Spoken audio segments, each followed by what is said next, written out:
खुलुमबाय गोजोन फुंबिलिनि गासैबो बड'लेण्ड बुब्लिनि अनसायगिरिफोरखौ बरायग्रोबाय। दिनै 3 जुलाइ बुधबारनि फानजामुथिखौ फरायथिनो लादों आं उदांस्रि मोसाहारिया।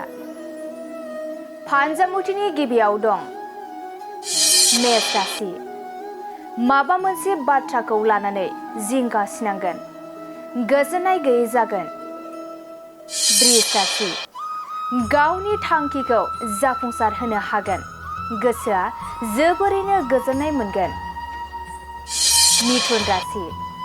गावनि आंगोजों मानिबा जाहोनाव निन्दा होजागोन, गोसोआ गाज्रि मोनगोन।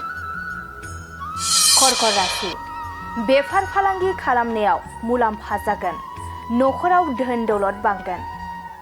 सिंह राशि। रांखावरि आरजिनानै लानो हागोन, गोजोन खुसियैनो साना बारलांगोन। कन्या राशि। मावनो लानाय खामानिफोरा गुलुं गुजुं जागोन, खामानिफोरा आद्रा जानानै थागोन। तुला राशि। मोनखानाय मुवाखौ खोमाफिननांगोन, दुखु दाहाजोंनो साना बारलांगोन। वृश्चिक राशि। गोजान लामा दावबायनो खाबु मोनगोन, गोसोआ रंजाखांगोन। धनु राशि। गिदिर जेंना जानायनिफ्राय रैखा मोनगोन, गोसोआ उसुखुथु मोनबाय थागोन। मकर राशि। नोंथांनि अहंखारनि जाहोनाव रां रुफा जोबस्रांलांगोन, असान्थियैनो साना बारलांगोन। कुम्भ राशि। माबा मोनसे गोरोन्थि हाबा मावफ्लांगोन, साजा मोनो, गोसोआव गिखांनाय मोनबाय थागोन। मीन राशि। गावनि फंबायजों सोमोन्दोआ गोरा जागोन, अनलायनानै थानो हागोन। दिनै सानसेनि राशि फरायथिनायाबो एसेनोसै। आसा खालामो नोंथांनि दिनैनि साना मोजाङै मोजां थांगोन, बेखौ बड'लेण्ड बुब्लि नखरनिफ्राय मिजिंथिबाय। गोजोन्थों।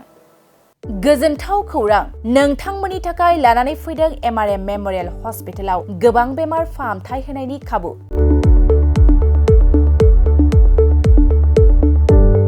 बेमारि सुबुंफोरनि थाखाय गोजोनथाव खौरां, MRM मेम'रियेल हस्पिटालाव मोजां रोंगौथि गोनां डक्टरफोरजों बेमारि सुबुंफ्रा मोजां फाहामथाय लानो हानाय सुबिदाखौ लानानै फैबाय MRM मेम'रियेल हस्पिटाला।